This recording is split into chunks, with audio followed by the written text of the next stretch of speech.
Bismillahirrahmanirrahim. Assalamualaikum warahmatullahi wabarakatuh. Sebelumnya, perkenalkan nama saya Nur Anissa, NIM H1A120044, Prodi Ilmu Pemerintahan, Fakultas Hukum Universitas Jambi. Alhamdulillah, pada kesempatan kali ini saya dapat melaksanakan tugas akhir semester dari mata kuliah Keuangan Negara dengan dosen pengampu Bapak Alpa Beriansyah, SIP, MIP.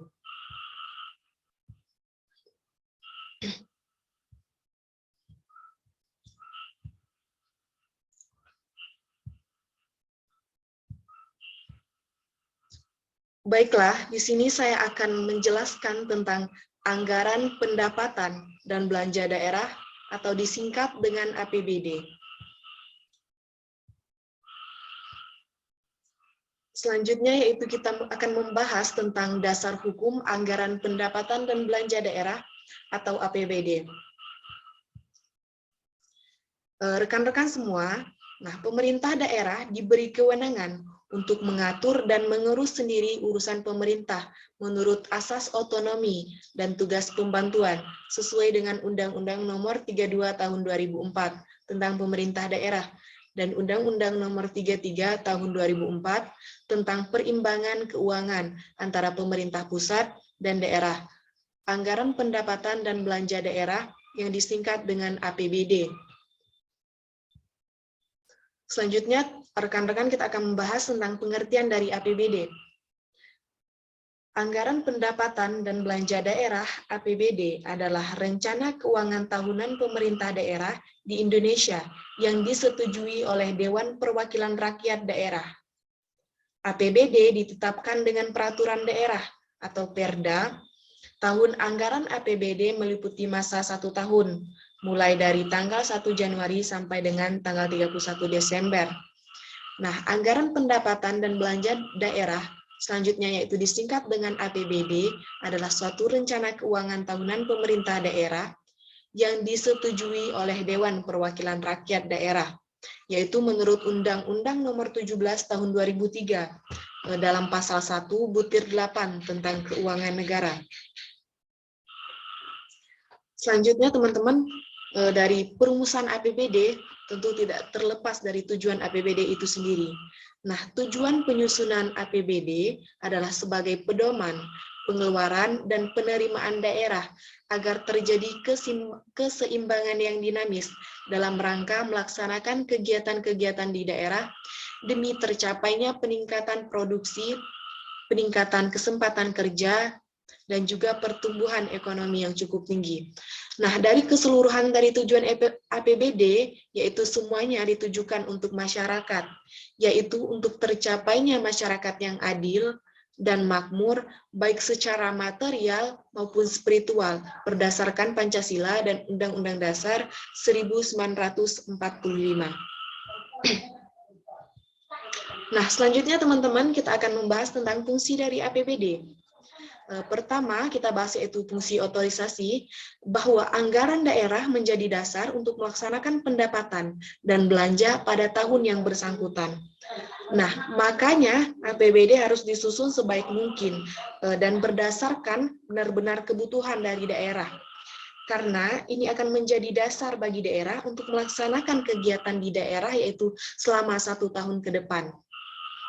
Selanjutnya kita bahas yaitu fungsi perencanaan, mengandung arti bahwa anggaran daerah menjadi pedoman bagi manajemen dalam merencanakan kegiatan pada tahun yang bersangkutan. Selanjutnya kita bahas fungsi pengawasan. Fungsi pengawasan mengandung arti bahwa anggaran daerah menjadi pedoman untuk menilai apakah kegiatan penyelenggaraan pemerintah berjalan sesuai perencanaan ataukah tidak. Dalam fungsi ini kita dapat mengetahui apakah APBD yang disusun sudah terrealisasi dengan baik, sudah terlaksana dengan baik atau tidak. Kita lihat dalam fungsi pengawasan. Selanjutnya yaitu ada fungsi alokasi.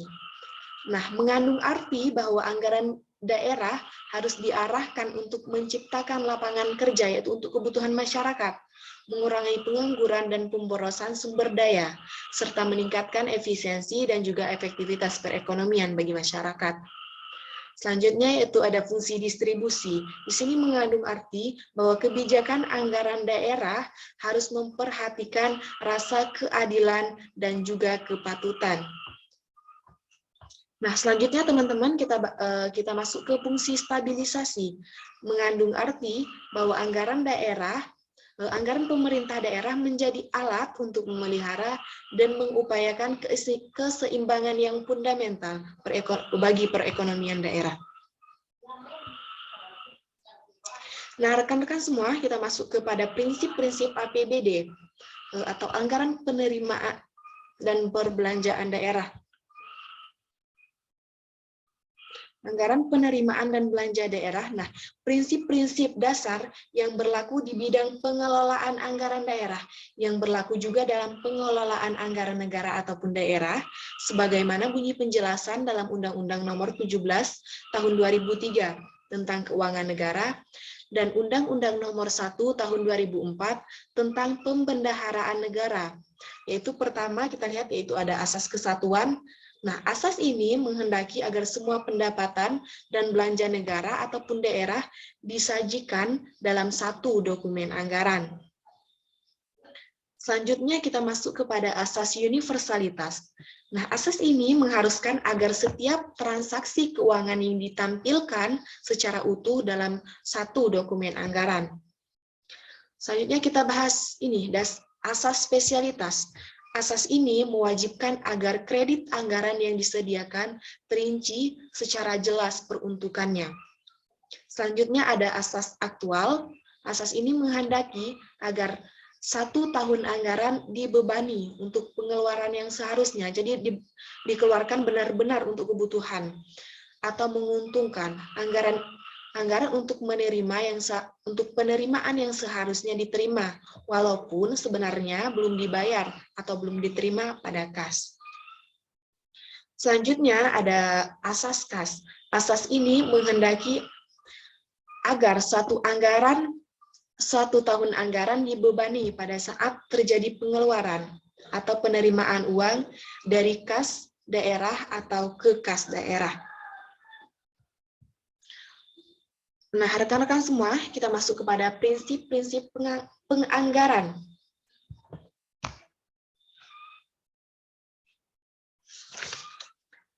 Dalam menganggarkan APBD, harus dilakukan dengan pendekatan, harus dilakukan dengan transparansi dan juga akuntabilitas anggaran. Yang dimaksud di sini adalah harus dilakukan dengan keterbukaan terhadap masyarakat, dan juga anggaran yang ditetapkan harus dapat dipertanggungjawabkan nantinya.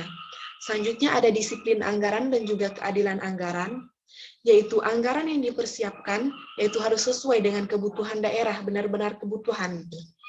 Selanjutnya yaitu efisiensi dan juga efektivitas anggaran. Nah, APBD ini disusun dengan pendekatan kerja. Selanjutnya teman-teman kita akan membahas tentang sumber dari penerimaan APBD.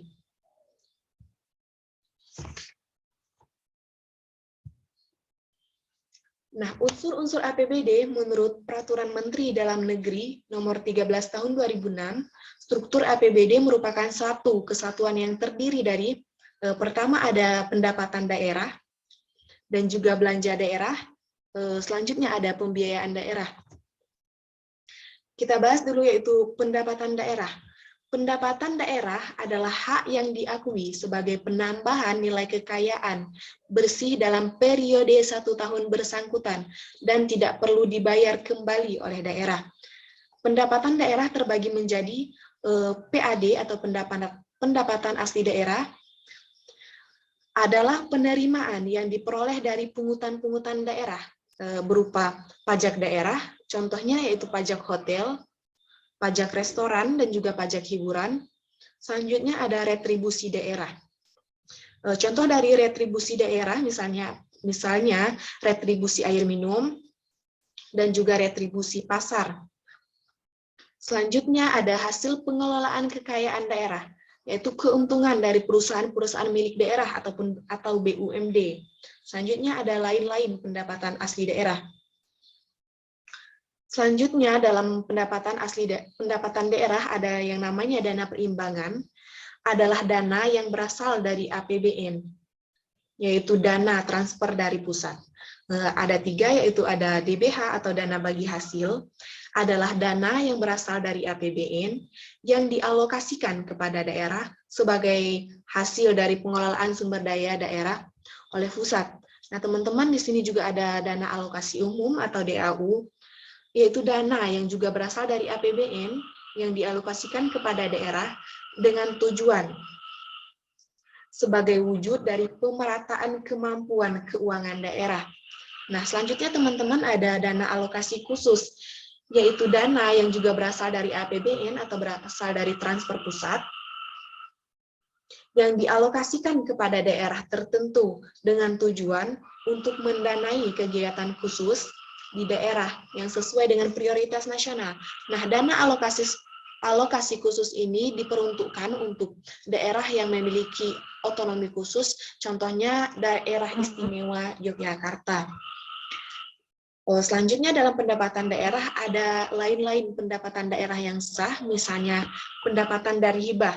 Hibah ini merupakan pemberian dari orang lain, baik berupa uang, barang, ataupun jasa. Pendapatan dana darurat, dana bagi hasil pajak dari provinsi kepada kabupaten atau kota, bantuan keuangan provinsi atau dari pemerintahan daerah lainnya, dana penyesuaian, dan dana otonomi khusus. Selanjutnya teman-teman, dalam unsur APBD ada yang namanya belanja daerah. Nah, belanja daerah ini diklasifikasikan menurut belanja wajib. Nah, menurut Permendagri nomor 13 tahun 2006, pasal 32 ayat 2, klasifikasi belanja menurut urusan wajib mencakup yaitu untuk kebutuhan pendidikan, untuk kebutuhan kesehatan, untuk kebutuhan pekerjaan umum, dan juga untuk kebutuhan perumahan rakyat. Selanjutnya ada klasifikasi belanja menurut urusan pilihan, yaitu ada untuk pertanian, untuk kehutanan, energi dan sumber daya mineral, pariwisata, kelautan, dan juga perikanan. Selanjutnya ada klasifikasi belanja menurut urusan pemerintahan organisasi, fungsi, program dan kegiatan, serta jenis belanja.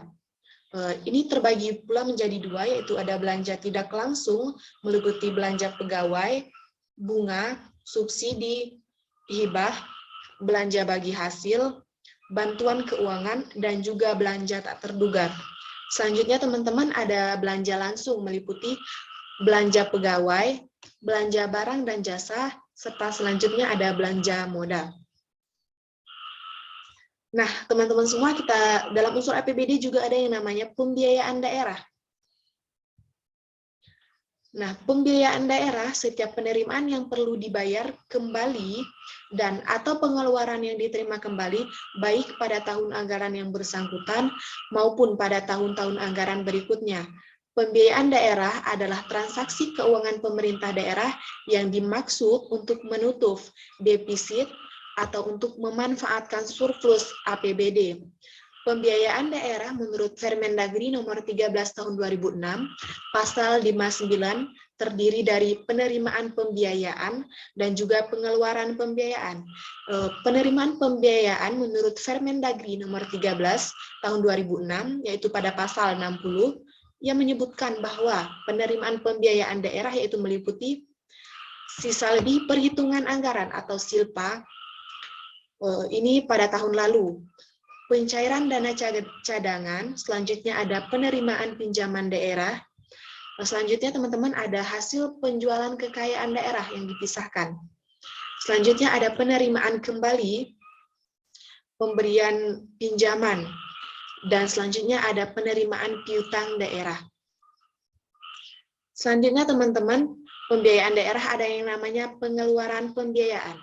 Pengeluaran pembiayaan daerah yaitu meliputi pembentukan dan cadangan, penyertaan modal investasi pemerintah daerah, pembayaran utang pokok yang jatuh tempo, dan juga pemberian pinjaman daerah. Nah, teman-teman, dalam APBD tentu memiliki proses penyusunan dan penetapan. Hal ini sangat penting menurut saya. Nah, penyusunan rancangan APBD, proses perencanaan dan penyusunan APBD yaitu mengacu pada PP nomor 58 tahun 2005 tentang pengelolaan keuangan daerah.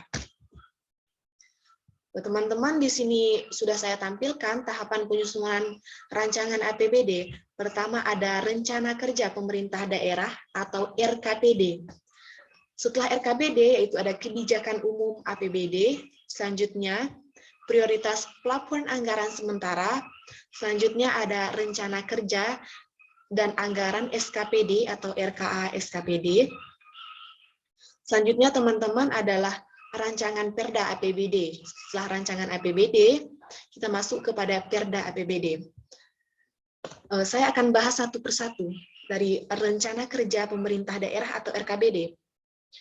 Penyusunan APBD didasarkan pada perencanaan yang sudah ditetapkan terlebih dahulu.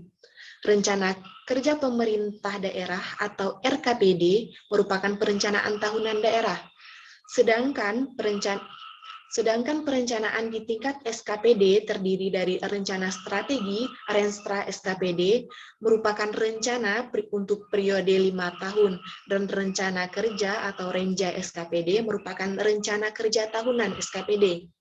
Proses penyusunan perencanaan di tingkat Pemda atau pemerintahan daerah.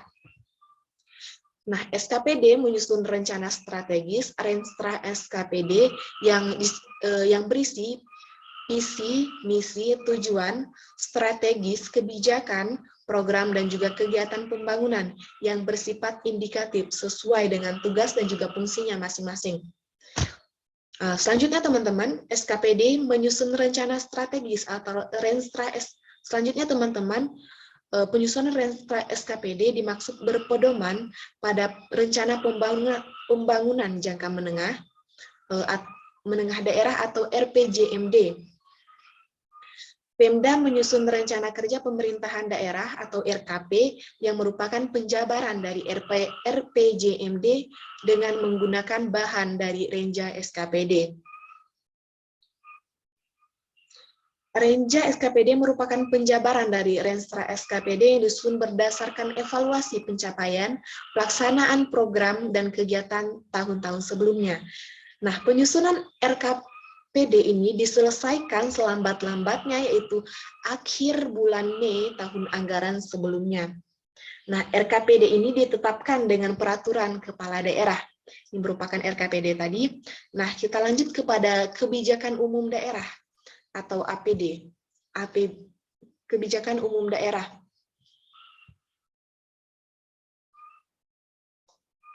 Kebijakan umum APBD atau KUA, proses penyusunan KUA yaitu kepala daerah berdasarkan RKPD menyusun rancangan kebijakan umum. RKUA, penyusunan RKUA berpedoman pada penyusunan APBD yang ditetapkan oleh Menteri Dalam Negeri.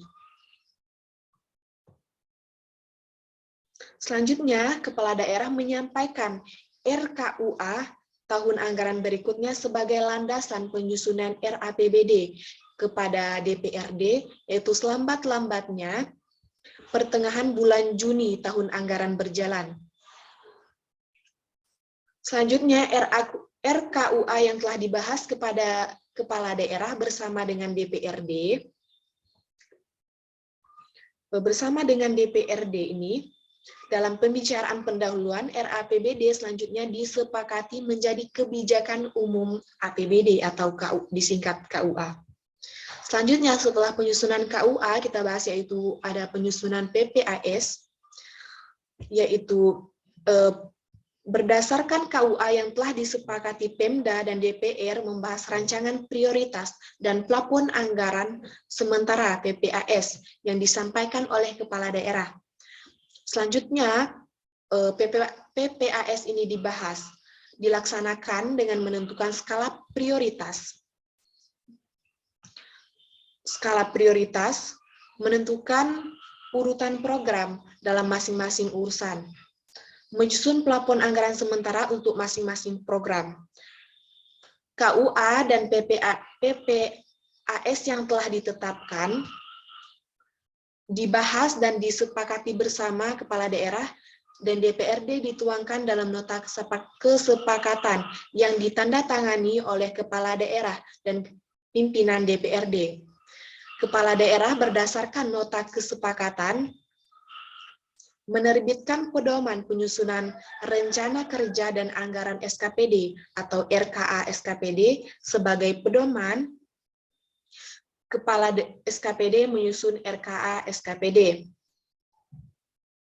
Selanjutnya teman-teman, kepala daerah ini menyampaikan rancangan PPAS kepada DPRD untuk dibahas bersama dengan TPAD, TAPD, dan panitia anggaran DPRD paling lambat minggu kedua bulan Juni dari tahun anggaran berjalan. Setelah disepakati bersama, PPAS tersebut ditetapkan sebagai prioritas dan plafon anggaran atau PPA.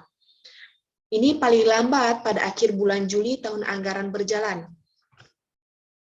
Selanjutnya teman-teman, dalam penyusunan APBD yaitu ada penyusunan RKA SKPD. Gimana telah penyiapan Selanjutnya ada penyiapan Ranperda APBD. RKA yang telah disusun dibahas dan disepakati bersama antara kepala daerah SKPD dan tim penganggar pemerintah daerah TAPD digunakan sebagai dasar untuk penyiapan Ranperda. Raperda APBD. Raperda ini disusun oleh pejabat pengelola keuangan daerah yang selanjutnya disampaikan kepada kepala daerah. Raperda APBD harus dilengkapi dengan lampiran, misalnya dokumen pendukungnya ada nota keuangannya, rencana, perkada penjabaran APBD. Nah, alur kerjanya seperti PPKD yang disusun dan disampaikan kepada KDH, selanjutnya disampaikan kepada DPRD. Selanjutnya kita masuk kepada evaluasi Ranperda APBD.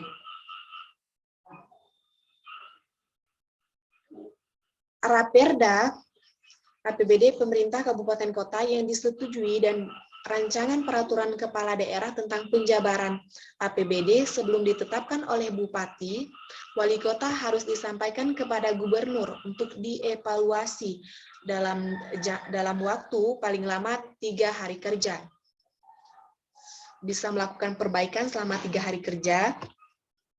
Hasil evaluasi ini sudah dituangkan dalam keputusan gubernur dan disampaikan kepada bupati atau wali kota, yaitu paling lama 15 hari kerja, terhitung sejak diterimanya Raperda APBD tersebut. Selanjutnya, penetapan APBD. Penetapan Perda tentang APBD, peraturan kepala daerah tentang penjabaran APBD, tahapan terakhir adalah penetapan Raperda APBD, dan rancangan peraturan kepala daerah tentang penjabaran APBD yang telah dievaluasi tersebut menjadi peraturan daerah tentang APBD dan peraturan kepala daerah tentang penjabaran APBD. Paling lambat yaitu tanggal 31 Desember tahun anggaran sebelumnya. Setelah itu, Perda dan peraturan kepala daerah tentang penjabaran APBD ini disampaikan oleh bupati atau wali kota kepada gubernur terkait, paling lama yaitu 7 hari kerja setelah tanggal ditetapkan. Nah, teman-teman, ada kemungkinan RAPBD ini diterima atau ditolak. Nah, jika diterima, maka daerah melaksanakan RAPBD itu menjadi APBD. Jika ditolak, maka menurut pasal 23 ayat 1 Undang-Undang Dasar 1945, anggaran pendapatan dan belanja negara ditetapkan setiap tahun dengan undang-undang. Apabila DPR tidak menyetujui anggaran yang ditetapkan, maka pemerintahan menjalankan anggaran APBD tahun lalu. Nah, teman-teman, di sini saya sampaikan kesimpulannya. Nah, berdasarkan pembahasan dan penjabaran uraian di atas, maka dapat disimpulkan yaitu APBD, Rencana Keuangan Tahunan Pemerintah Daerah di Indonesia, yang disetujui oleh DPRD, Dewan Perwakilan Rakyat Daerah. APBD ditetapkan dengan peraturan daerah. APBD juga disusun dengan pendekatan kerja, yaitu sesuai dengan sistem anggaran yang mengutamakan upaya pencapaian hasil kerja ataupun output dari perencanaan alokasi biaya atau input yang ditetapkan. Nah, mungkin cukup sekian rekan-rekan semua. Terima kasih. Mohon maaf jika ada kata-kata atau ejaan yang kurang baik. Saya mohon maaf. Saya akhiri dengan Assalamualaikum warahmatullahi wabarakatuh.